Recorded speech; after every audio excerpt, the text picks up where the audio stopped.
Well, good Saturday morning, and welcome to Hobby Hotline on Bench Clear Media, episode 232. I'm joined by Adam, here is for sale, and Dr. James Beckett, Sports Card Insights, and I'm Danny. Good morning, everybody. How you guys doing? Great. Adam, how have you been? Yeah, pretty good. Just kind of starting some stuff on YouTube, doing a little bit more on my own channel, and then trying to do some more clips and stuff here for Hobby Hotline. Working on the back end of our YouTube and stuff like that. So just doing Well, everything that I can basically with I was content. about to give you credit. Adam has been absolutely killing it on the backside. So thank you for all the work you're doing on Hobby Hotline. This is a group and a team effort, and that's one of the neat things about it is you got a lot of people coming together. So thank you for all of that. Couple topics excited to talk about today, and I don't know what order to go in after last night, and my bracket kind of blew up. I think with everybody else's. But it led me to wonder, with between NILs and Fanatics and everything else that's going on, are we going to see a set of cards like the World Cup soccer set? Are we going to see cards for the players before the tournament or after the tournament where they're going to have real value? Adam, what do you think? Yeah, I would. I think with like you were saying with NIL, I definitely would like to see more, NCAA basketball cards. Like I feel like that's sort of the next iteration of like what Topps is doing. We've seen the Bowman Chrome U set.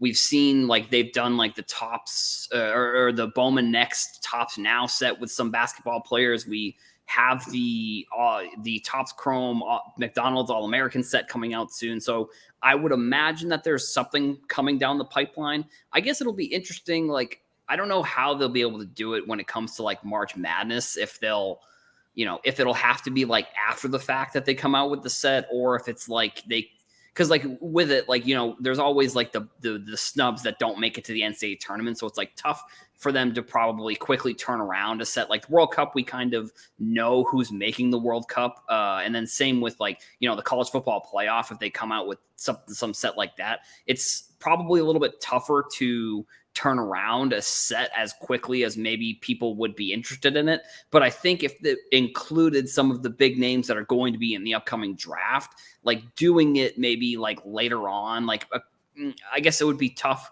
But at the same time, it's like I think that there is something that could be done there. Maybe it's like a Topps Now product.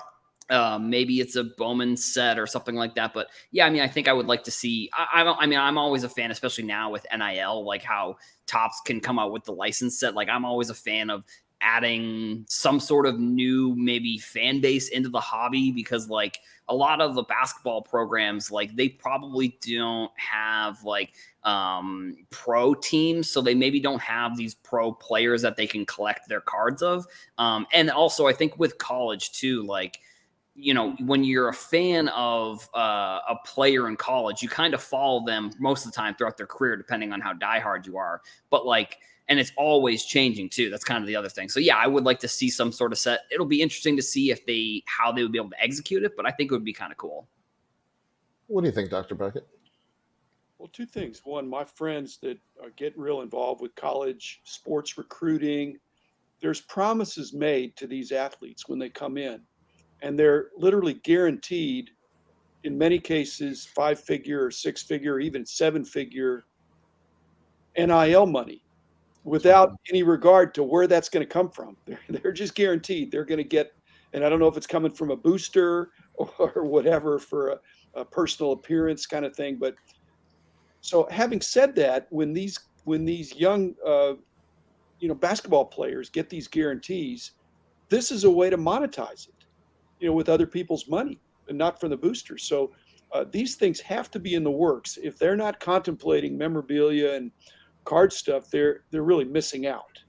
And so I think I hope something's in the works because it's in the news. Now, having said that, if you're a newspaper person, if something happens last night, how many of the papers this morning are not covering Purdue's upset by Farley Dickinson?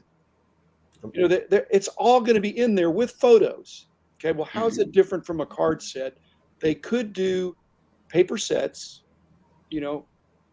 pictures, ink on cardstock, I don't know that they can turn autographs and game used overnight, but they literally could slice and dice, uh, because the screen grabs are there for photography of some of those blocks at the end of the game.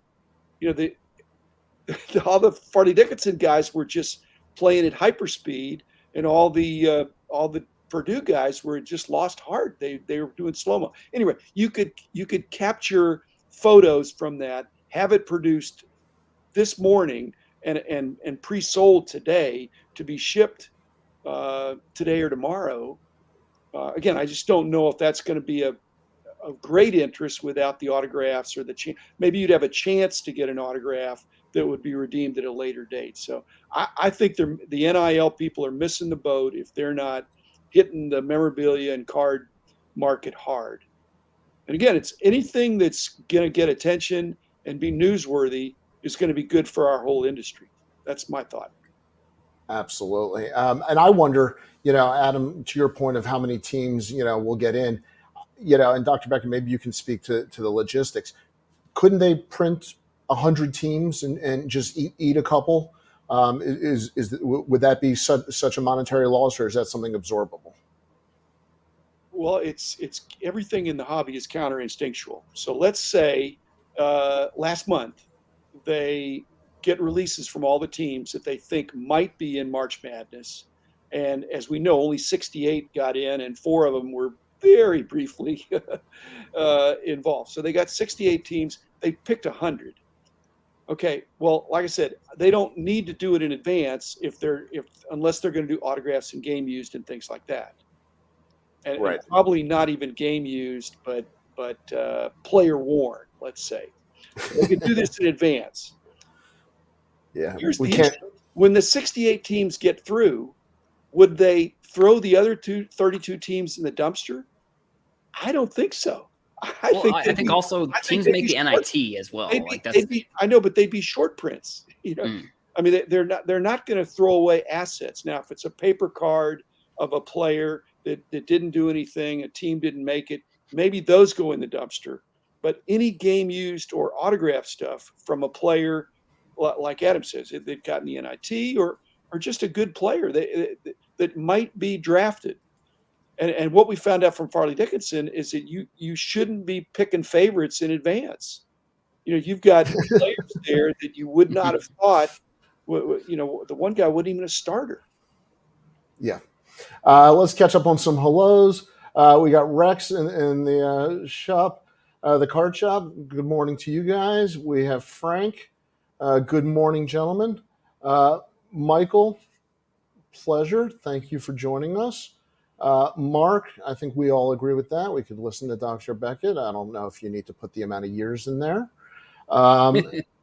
And so welcome to everybody in the chat. And feel free, the link is at the bottom of the screen, and I will put it in the chat also. Korean Cardboard, good morning, gentlemen, to you as well. You mean good evening. Right. Yeah, well, I don't know. We're going by the name. Maybe he's just in Iowa. Maybe. So, okay. So my feeling on these cards is I think at some point, like prospecting, and I always look at the Bowman first. There is a market for prospecting somehow at some level. The question is does it need to be in the pro uniform for sports? Because college baseball cards don't really sell or are not popular. So do we feel that we need the pro uniform? And I think most of the sets that don't have the pro uniform don't touch in price, and popularity. Adam, is that kind of what you would agree with? Yeah, I think so. And I mean, I think the one thing that I was just thinking about that might be a little bit tough with like the NCAA tournament is like how much do people care about the NCAA tournament after the tournament's over? Like if they were to once the 68 teams are in, if they were to make the cards of the 68 teams and then the set were to be released. I mean, maybe it could be like you could do like a pre-order set, like it could be pre-ordered, so that way you don't really have to worry about like after the fact, like trying to get people to buy the set. Or maybe it's like, maybe it could be like a moment set, like a Tops Now, like where, there's a Fairleigh Dickinson upset card, or like there's a Princeton upset card or something along those lines, like a moments card, like maybe like an insert set or something. Maybe that's, you could figure out a way to market that. But I do also think, like you were saying, it may be a little bit tougher I think we're shifting in a way, like with the NIL, like, and with more companies being able to use the likeness of college teams. So, I mean, maybe things could shift a little bit, but I think, as of right now, I do think that that pro uniform is a little bit different, but I do think just from like right now, I think with NIL, like we're seeing college products come out of players in college right now for kind of the first time. Like there's probably been certain sets here and there, but like from a macro perspective, like the Bowman Chrome set, like all of those players, none of them have been drafted yet. Most of the Panini college sets come out after the players get drafted. So it's like, it'll be interesting to see if there's a big shift or if it kind of stays the same and people like don't really care as much, or if there's a shift. Dr. Beckett, do you care if they're in a uniform? Well, no, they're worth less, but not worthless. They're just worth less. But it's still, if it's an early card of a guy that goes on to great acclaim, it'll be worth something. It won't be worth maybe as much, but who knows? Maybe that could change. The other thing is, I don't know why somebody isn't figuring out that, what would have that been? 40 years ago, the Star Company came along. Mm-hmm. And they're much maligned in some circles, but really, it's a lot easier to do team set bags in terms of distribution. And that would work really well for, perhaps with some random chase element in the bags. The chase element in the Star Company basketball is you don't know what the centering is in the in the middle of the bag. You could try to shimmy it and try to figure it out, but you really can't. Right. So somebody could do something like that, because the Star Company, that guy was really pretty smart. It's way easier to print, distribute, manufacture, set it all up with these team set bags. And, the same player, if you're looking for Fairleigh Dickinson sets or cards, are you going to buy a whole box and get one card in the box that's somebody, or would you want to buy the team set? So I think, and then the team set royalties go straight. Again, there's a little bit of a March Madness fantasy aspect to it. And with your bracket, is that maybe there's some kind of redemption thing like the MVP promotion that Topps did, that whoever wins, those sets are redeemable for something. See, that would be great. That would make every team a chase. Not every. Yeah, right. And because you have your alumni base. Yeah. Right. You have the alumni base for the Fairleigh Dickinsons, who are going to buy them regardless of the win, and then would buy them like crazy today. And then, of course, everybody else, I'm a University of Maryland fan, and everybody's convinced their team's going to win it all. So I like buying the team bags for the minor league teams for baseball also. Same idea. You just, in the team store, you get that, little pack. And, I've got a Jackson Holiday minor league card, from an off, I don't know who prints it, but it might be TCMA, or I don't know if they do it anymore. But well, it goes in the college bookstore. There's a lot of avenues for a single focused set, and the alums and things like that. So, all right. So for all the big giant, again, same thing. Non-pack pulled cards generally are worth less. They're not worthless, but they're worth less than something that you're taking a chance to buy a pack, and maybe you'll get it, maybe you won't. Yeah, because it maybe even could be like Topps could sell those team packs like as like a print on demand set, like they could use images maybe from the NCAA tournament. Like, I mean, I'm sure there's images that they could get as soon as they get those 68 teams. They have like 3 or 4 days to kind of put together something potentially. And I mean, unfortunately, like if you're, a Purdue fan, or if you're like an Arizona fan, you may not want to buy that set because you're devastated that your team lost. But at the same time, if you're a Princeton or you're a Fairleigh Dickinson, you may be running out to buy that because you're like, I want to commemorate this important moment in sports, But or pre-order. If we did Danny's idea that in advance, They took orders for 100 teams, whether they were going to get in March Madness or NIT or whatever. They took orders for those 100 teams, and Farley Dickinson, there were only pre-orders for 37 sets, which is the aunts and uncles and the players and the Right. super fans. And so you've got 37 sets now to go. And Purdue, there's 10,000 sets that were made. And so you've got a built-in thing there but it has to be, you have to pre-order it before the games, just like you got to fill out your bracket before the game. I think you get some excitement there then, because now they say how many brackets are still viable for perfection. Maybe close to zero. With a 15 and a 16 both winning, who would have picked both of those? And if one player comes out of it, that would be an extremely valuable card. Right. Yeah, that's cool. Tops would have an idea of the top 30 teams. Well, I guess that's an interesting point. The way they do it with the conferences, in some ways, it's almost easier to predict some of the smaller conferences than the bigger ones. So, you could pre-print, I think a lot of the teams. Okay, right. So well, you'd have to, because today is the demand.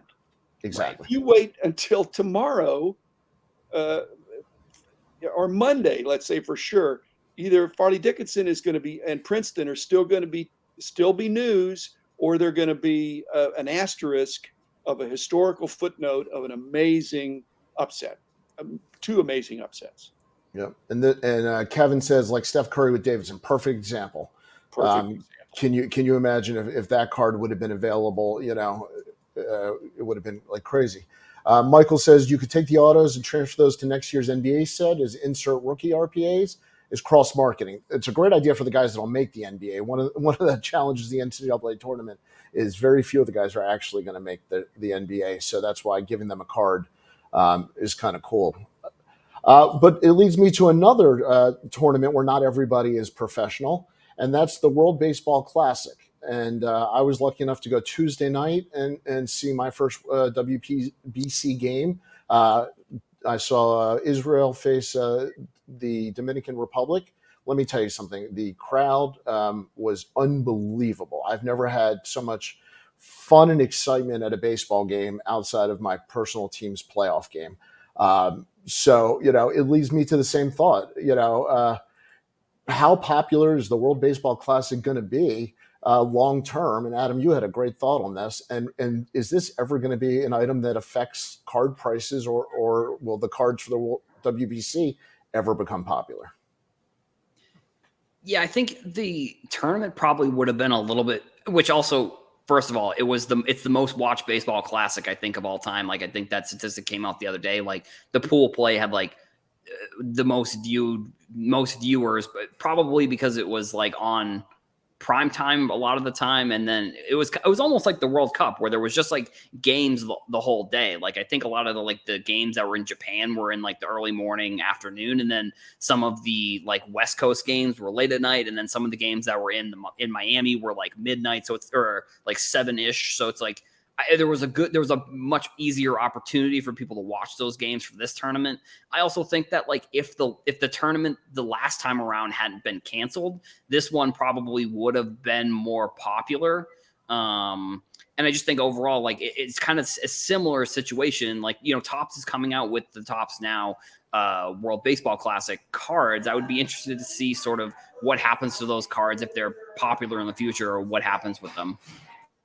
And speaking of which, good morning all. Hi, all the way from Juarez, Mexico, Antonio. Well, Mexico pulled off a nice victory last night. Dr. Beckett, what do you think? Is World Baseball Classic ever going to carry over into regular baseball collecting? I hope so. I mean, I'm in favor of more things that are newsworthy. I think the problem of the World Baseball Classic is just it's the timing. It's right now people are not quite. I mean, it's March, but it's not, if they were All-Star break or something, to where it would be when people are really, really thinking about baseball. They're thinking about, Grapefruit League baseball, in some cases. So I think that's problematic. Around the world, though, I think it's cool. I think it's great. And I hope I'm bullish on the Cards. I mean, it's the only Cards of some of these guys. And there's a lot of prospects, and I think that's one of the cool things is seeing some of the prospects against some of the all stars, and guys really making a name for themselves or having a chance to play competition that they would never have a chance during the season or even maybe in spring training. And Antonio says up here in Mexico, card collecting is going real up. I bet Mexico has knocked out a bunch of teams. Now, if I'm an Edwin Diaz fan, maybe a little bit more, hesitant. Um, Now that could happen anywhere. That could happen in basketball with the Dream Team. That could happen, in the World Cup. I mean, we've seen guys get injured there. But is that a reason to avoid it, or is that just happenstance? It cannot happen at the NBA All-Star Game or the NFL Pro Bowl. I don't think. And again, I don't like that trend. So a casualty that's very disappointing, but it could happen anytime. So I hope these guys play hard. That's Yeah. what sports is supposed to be about, giving your best. And Adam, you made a comment off air that it wasn't even during the game; it was part of the celebration. Yeah, it was a freak accident. Like I don't. It's you can't really. It's hard to compare it to anything. It's like it's like you hear like for during the NBA playoffs like a while ago, like probably a decade ago, like Rajon Rondo said he slipped in the shower, or Marcus Smart, excuse me, and he like hurt his hand. It's like it's the same sort of thing. Like it's if they have that celebration 100 more times, he's not going to get injured. So it's like, and then you look at like a same player on the Mets, like he got injured sliding into second base in a spring training game. Like, so, the conversation I think of if they should have it is obviously, yes, they should have it. And it's like,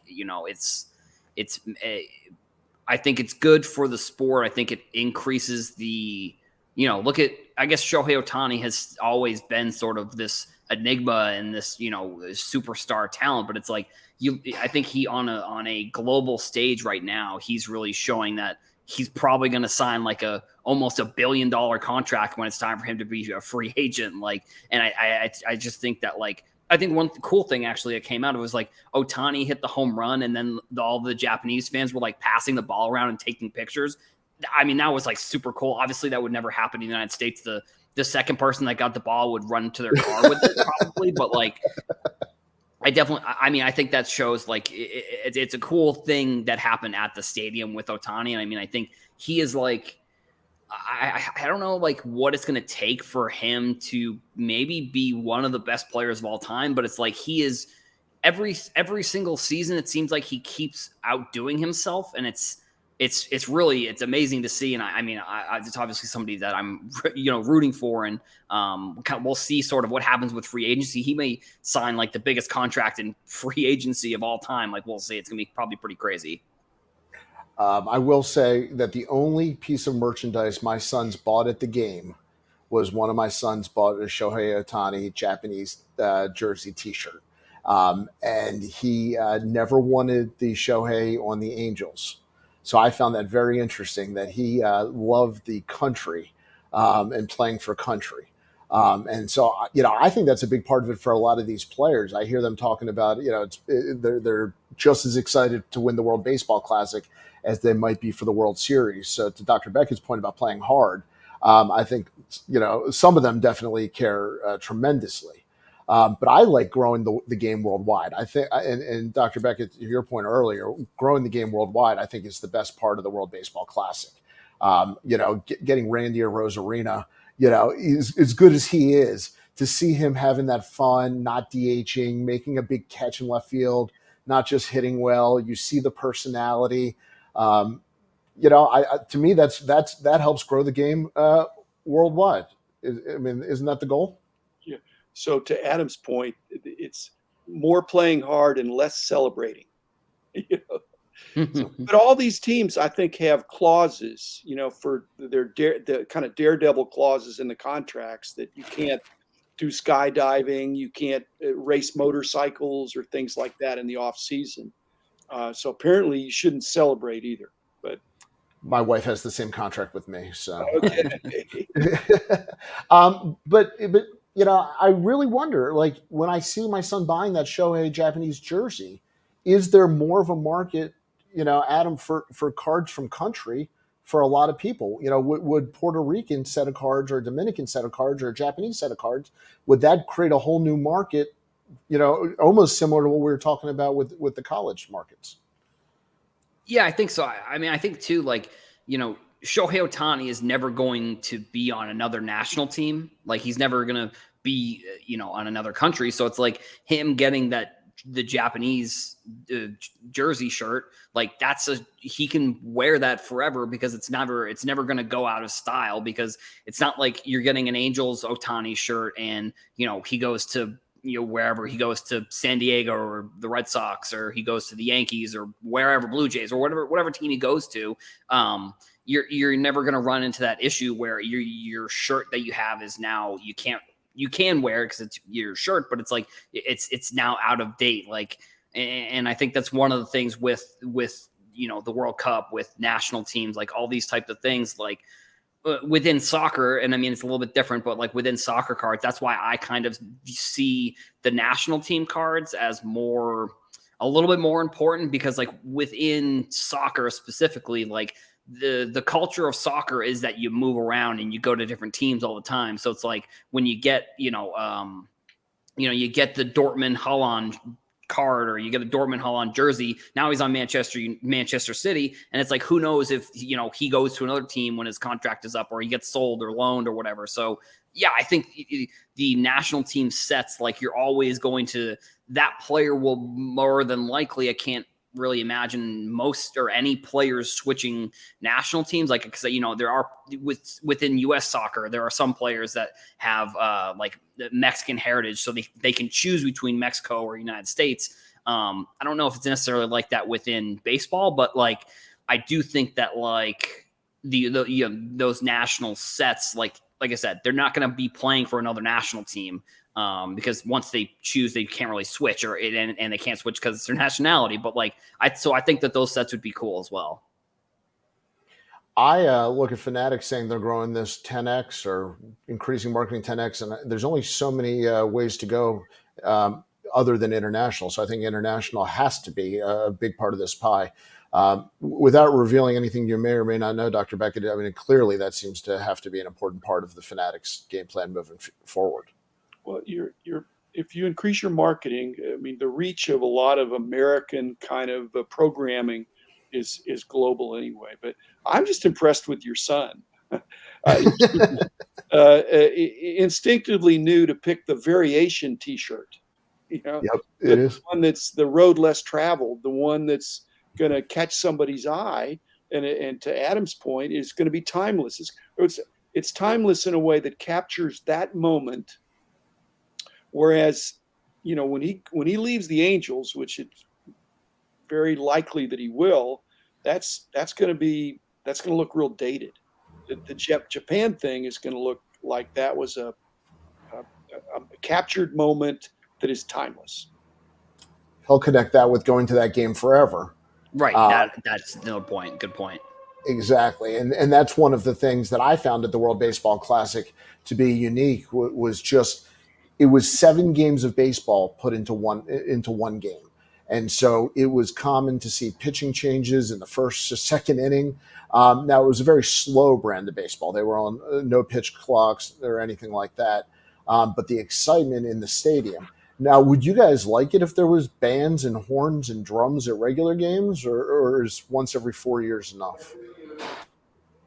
Dr. Beck? Doesn't bother me. I mean, I just think, you have to figure out what's it going to be. Is it going to be like golf and tennis, or is it going to be like, enthusiastic sports? So bring it on. Absolutely. Bat flip your way all you want. Adam? Yeah, I do think it's like a national sport type of, environment. So I do think that it almost has like a novelty to it. So like, I don't necessarily think it would be a bad thing to be at most games, but it's like, I don't necessarily think it would be as popular like for some fans going to the games, to be honest. You don't think a Brewers game on a Tuesday night the band could play? Danny, at the game, were there any national team cards available for purchase? A great question. Not that I saw, but I will say it was very heavily jersey. The stores were, as far as a regular baseball game where you might see a lot of different things. This was mostly jerseys and shirts. Yeah, but Actually, see, yeah, that's sorry, Fanatics as well. exactly. Right. Most likely Fanatics. And Fanatics is building their base, which started with caps and shirts, jerseys, apparel, and they're going to broaden it. So, that's a customer for them. So it's a potential customer for us.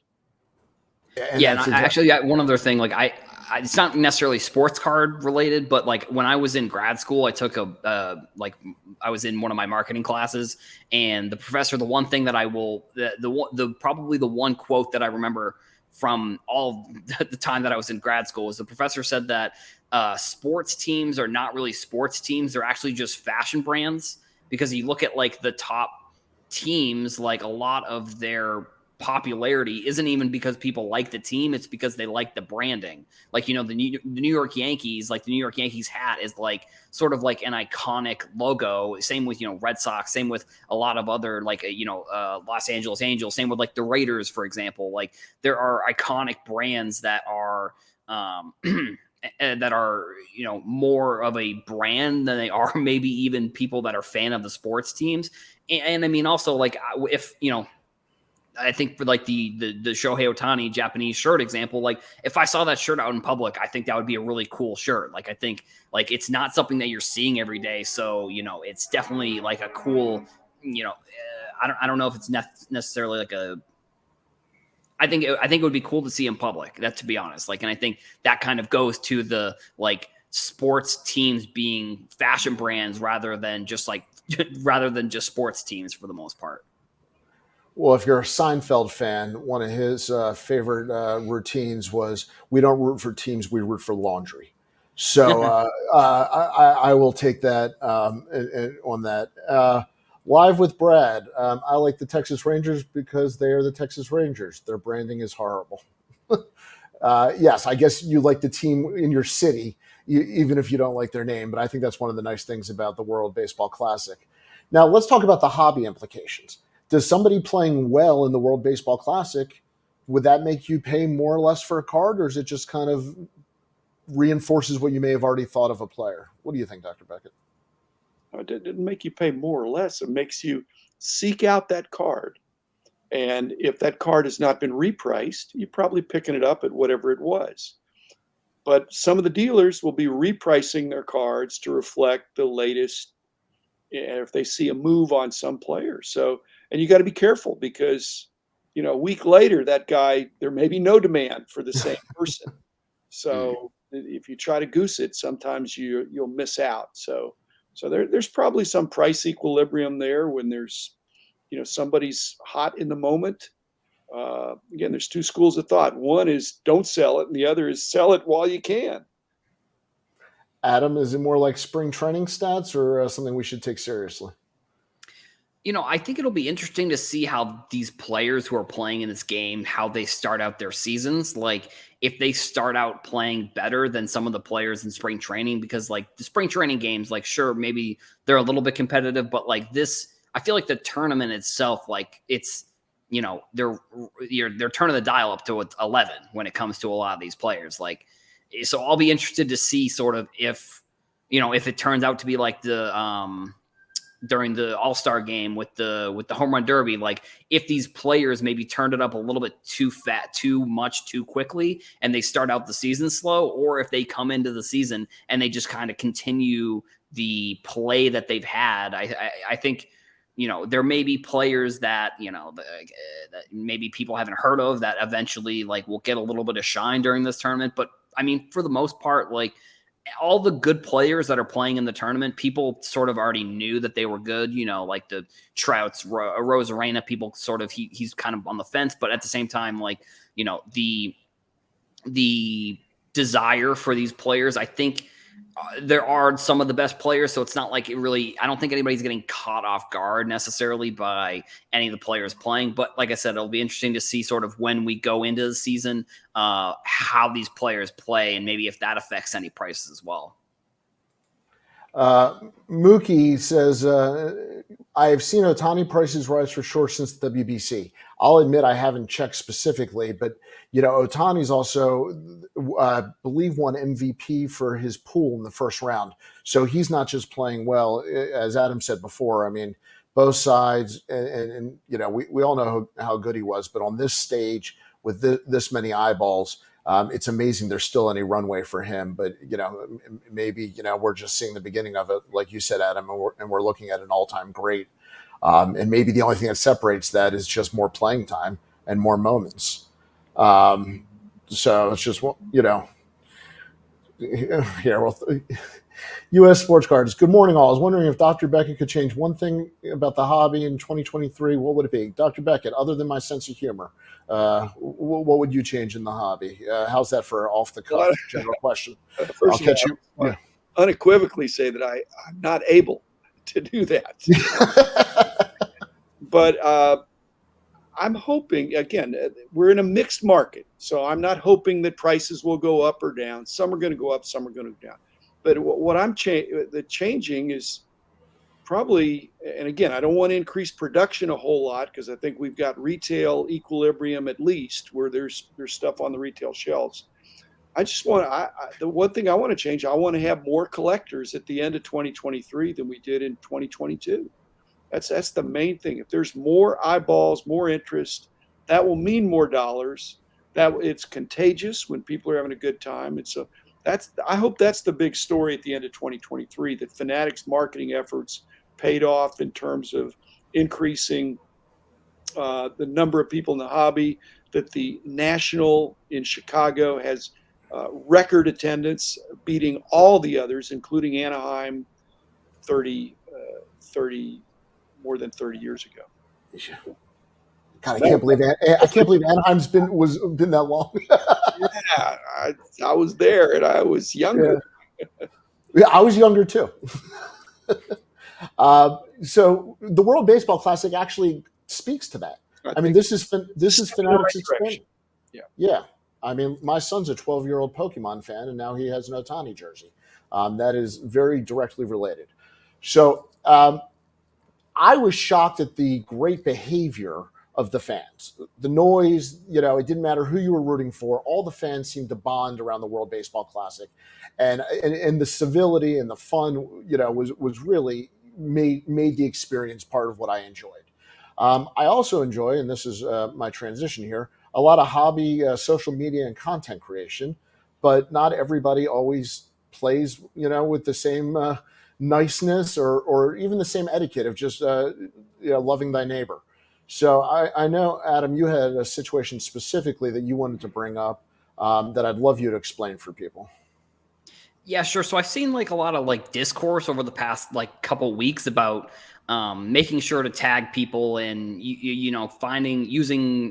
estimating prices. I mean, specifically Eric Whitehead, who is collectibles guru, who does collectible guru, I think that's his name on Twitter. He does a lot of breaking news types of posts with cards that are being pulled. And over the past couple weeks, there's been a little bit of pushback on some of the content that he's been making, just because there was maybe missing tags, or he hadn't been tagging people, or had been using content from other creators. And I mean, I think it's a conversation that if you're a content creator, it's important to tag people. I'm sort of in the middle on the fence here. When it comes to it's not, I feel it's not as important as people are making it out to be, but I think it also is important because it's for breakers, for people kind of creating content on social media, the engagement in their accounts is sort of the business. That's sort of the important part. So it's if a breaker or someone pulls a card, I think it's important for if someone's making content around that card to then tag the account, because like that's, if you're a breaker, that's sort of how you're running your business. Like the promotion of that card, I think, is important for a lot of breakers when it comes to like being able to promote their breaks, or showing that, they have certain cards that they pulled and trying to get more customers and stuff along those lines. So yeah, I think that like I said, there's been discourse around that type of stuff. And like I said, I think it is something where people should tag the people that are pulling the card, like if it's a breaker, or like if it's on Facebook, showing the original post. Like, I mean, I definitely have fallen into a situation sometimes where it's like, I don't tag people, like, but for the most part, I try to do my best to make sure I'm tagging everybody, or at least like if I'm showing like an Instagram post, to like keep their Instagram name in the post itself if I'm going to be talking about it. So yeah, I mean, from my perspective, that's sort of what I've seen. I think it's important that we kind of maybe just discuss sort of like other types of social media etiquette, and kind of, because I think right now the story of sports cards is being written on social media. Like I think that, with like Dr. Beckett, with like Beckett Magazine and like other types of hobby publications, like that story had been written in like magazine and written form, but like now we're seeing a big transition to like a more digital world. So like the story of sports cards right now is being written on social media, and I think maybe we all need to try and work together a little bit more to try and paint the picture of our industry, being a little bit more cohesive, to be honest. Cause like, I think that there can be a lot of like infighting between accounts on social media. And I don't think it has to be that way. Like, I think if we all work together, cause that's all we want is to grow the industry. So it's like, if we all work together to show new people coming in that, you can come to our industry if you're into sports cards or you're into this type of thing, and people can see that it's a place where everyone is welcome. And, but if there's, fighting in between accounts or fighting on social media, it gives the hobby in some ways a bad, it's a bad look in sometimes, but I understand where people are coming from. Like I said, I'm sort of on the fence here, to be honest, but like just in general, like those are kind of some of the things that are happening and some of the things that I see just in general, I guess. Dr. Beckett, I'm curious for you, when you switched into content creation, kind of as a learning curve or decision about how you wanted to approach your shows, what did you think positive? Did you think neutral? Did you think you just do what interests you? Well, we're talking about etiquette. We're not talking about illegalities, breaking the laws. I hope we're not even talking about dishonesty. We're just talking about maybe not giving full credit. And it reminds me of traveling in the NBA. This Euro step thing, it's not in the rule book. But the NBA has not told the officials to crank down on traveling because it promotes the athleticism and the highlights that are seen every night. Okay. And so what Adam is talking about is perhaps adding friction to some of the people who want to just play fast and loose and not give credit. I agree, it's not good. But is the NBA or anybody want to crack down on it when it's allowing for more easier, less friction to get things out there and to propagate and to grow? And so that, I think that's the whole thing of social media, is that if it's bridled, that's not as good as if it's unbridled. And so I'm with you, Adam. It's poor etiquette to borrow or take something and pretend as if it's your own or your discovery. There ought to be proper attribution. 100% agree. U.S. Sports Card says social media drama seems to be wild west, and I'm okay with that. Some people do it for fun, others do it for money.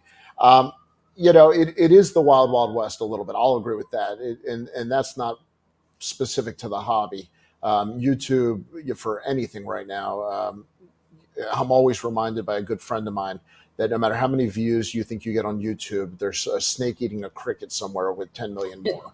Well, So there in the wild west, there were gunfights.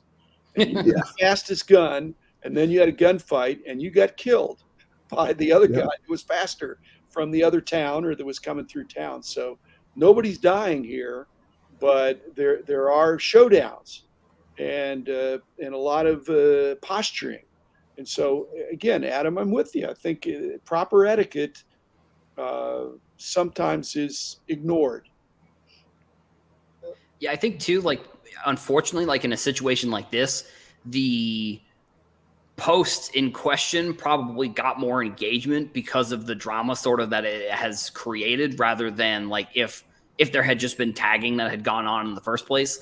And I think it's just unfortunately like, you know, I try to use social media to enjoy content that I like, but sometimes I get kind of enthralled in sometimes I get enthralled in like the drama on the internet, to be honest, because it's just like it's just interesting. I don't know. I'm not sure what it is about it. Like there's interest and there's eyeballs in it at all times. It's it's one reason why like the Jersey Shore, for example, like that show is one of the best. I think it's one of the best shows of all time because it was just like it was so outside of the life that I lived. Like so it's interesting and there was just drama all the time and it's made like why people like reality TV just because like whether the drama is real or the drama was created by the producers, like edited that way, people just enjoy the drama. So it's like, if and I think I talked to Mike Summer recently, and he's another great content creator. And one of the things that he said that I really enjoyed was that like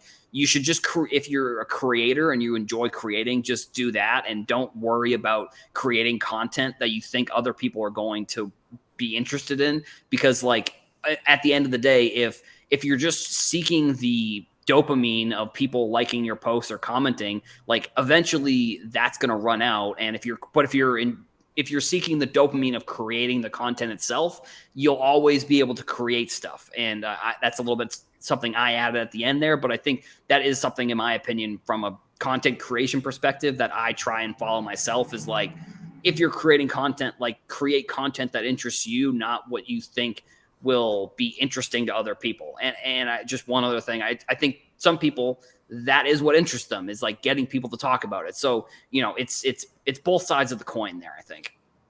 And speaking to the point, everyone who publishes on social media is effectively a citizen journalist with obligations for honesty and attribution when possible. You don't have to, but it will serve you well. And that's from Mookie. I just like to say, yeah, I mean, in general, treating people well, comes back several times over. I think we can agree on that.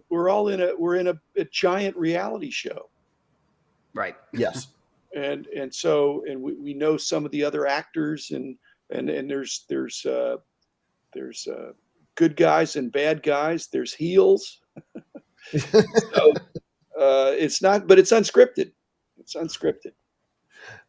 Kevin Jones, yes, I love my lo-fi YouTube channel. Minimal views, but it's fun for me. Kevin, we'll give you a shout out.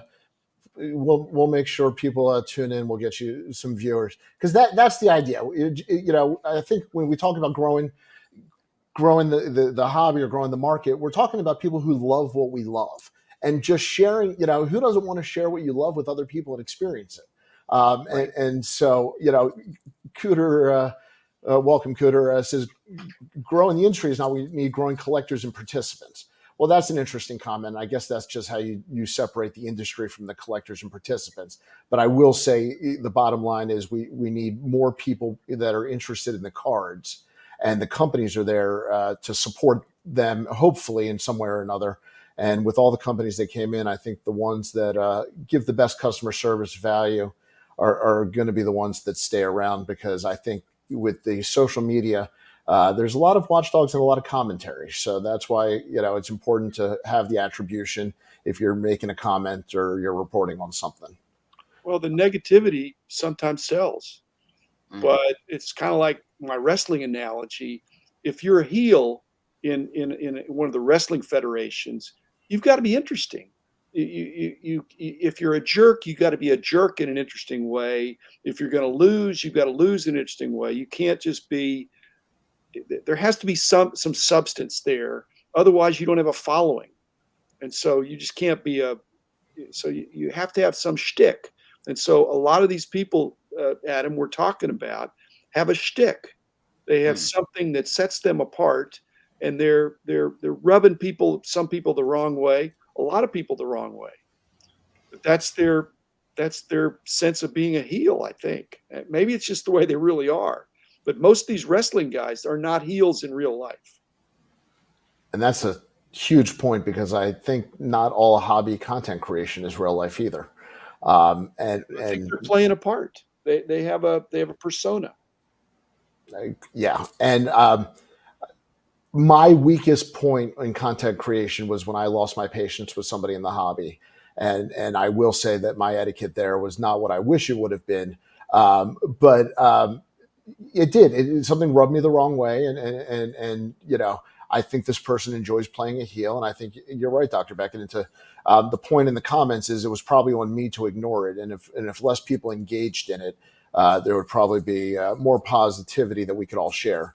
And this is an interesting comment from the card hobbyist. Everyone has what they enjoy for sure. I show off raw cards and binders because it's what I like to collect, but it's probably cringeworthy to those who only like slab pristine graded tens. Well, that's the point is, you know, you enjoy what you enjoy. And, you know, that's nobody here is going to argue with that. And In the social media world, Danny, if half the people love you and half the people hate you, that's a recipe for success.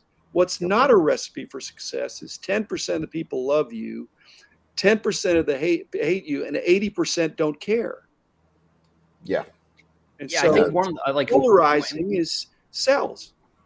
Yeah, and I think too, like, I know one thing that, like, if you listen to, you know, people who kind of give advice on social media, I think one thing that they say, like, about like comments and stuff like that is like you should like ignore the comments, and like it's not necessarily that you should if you're getting comments, that should be actually something that you should maybe strive for, and maybe not strive for it in a negative way. And I mean, a tip for me that I've used sometimes is like, if you want to post something negative or you want to leave a negative comment, just type it out and then just erase it, because like you're getting the same maybe hit a dopamine from like the just typing it out and erasing it than you would be typing out and actually posting it. It's one extra action that, like, if you just type it out and you get it off your chest, it's like venting to like your significant other or something like that. Like, you don't always necessarily want maybe you don't necessarily always want their advice when you're venting about something, but just saying it and getting it off your chest is helping you in a way, like, just, you know, getting away from sort of some of the negativity. So, I mean, I don't know. I don't necessarily think there's tons of people that are negative kind of in this community, but like, if hypothetically, if you're running into a scenario where you see someone tweet something that you don't like, just write out the tweet and then just erase it. I've done that hundreds of times, to be completely honest, and it's helped me, like, because at the end of the day, it's just, you know, I think with social media in general, you don't get what you think you're getting by leaving a negative comment on somebody's post, like, or commenting something or saying something nasty. Like, you're not helping you, and all you're doing is adding to maybe the negativity in the situation itself, I guess, if that makes sense. Adam, you would be an excellent guest host if Rob Gerard, the sports card therapist, ever has the flu, because you're giving sports card therapist advice that's sound. You know, so there's a show for everybody. Right. Yeah, absolutely. And also, sorry, one other thing. I think too, like, to the card hobbyists, like, there are hundreds of different ways that people can, thousands, there's infinite ways that people can enjoy this industry. So it's like, if you enjoy doing a certain thing, just because other people don't enjoy it doesn't mean that it's not good. Like, if you enjoy the raw cards and binders, like, then just do that. Like, I think but if you enjoy buying PSA 10s, like, then do it that way. Like, so I think, and it goes to kind of the conversation of the whole of our show exactly today. Like, there are hundreds of different ways that you can enjoy this industry. Maybe you enjoy national team cards, or maybe you enjoy college cards. There's no wrong way to really do it, unless you're going out of your way sort of to maybe cause negativity. But like, in general, like, if you are enjoying opening packs or anything, like I said, there's just hundreds of different ways you can enjoy the hobby, and everybody enjoys it differently most of the time. Well, the whole point of etiquette is to be kind, I think. To be appropriate, to do the right thing. And so I include that in etiquette, Adam, that if you're raining on somebody's parade, they bring their stuff. It's like, and again, there's a number of excellent dealers that when some kid or whatever walks up to your table and says, I got these cards for sale, and it's junk wax, you just say, well, I already haven't, I'm not in a position to buy that, or something. But to say you got absolute junk, you're an idiot, it's just, be kind, be thoughtful, and maybe the person will come back and get into the hobby and realize. But you don't have to be the one that destroys them. Right. Absolutely. And, I think when it comes down to it, anybody on this show, anybody in this chat, if we had a box of cards and a table, we could sit down, open packs together and enjoy ourselves. And that's my favorite part, but I'm a big dork, as you guys know. Dr. Beckett, what do you have on your schedule hobby-wise coming up? If I know you, it's sorting. Sorting cards. I've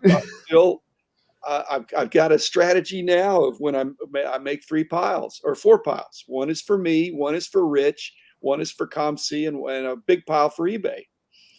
So. And Adam, I know you had something special coming up. I want to make sure you have time to get that in. Yeah, so I've been trying to develop a new long form YouTube show. I at least plan to every week do 2-hour-ish live streams. I usually it'll be after Hobby Hotline. So like today, I'll be going live on my channel after this at Heroes for Sale. And then one of the days throughout the week, it's been Wednesdays the past 2 weeks. We'll see if that changes. But just got like the YouTube show that's going to go live after this show. So if anybody is interested and wants to come check it out, we got some other topics and stuff we're going to be talking about on there. Absolutely. And even though it's on screen, I just put it in the chat as well. So for everybody, who joined us today, I want to say thank you. I assume that we will see you in Adam's chat room in a couple minutes. And for Bench Clear Media, thanks for having us. And Dr. Beckett, Adam, appreciate you guys. Have a good one. You too, Danny. Thank you.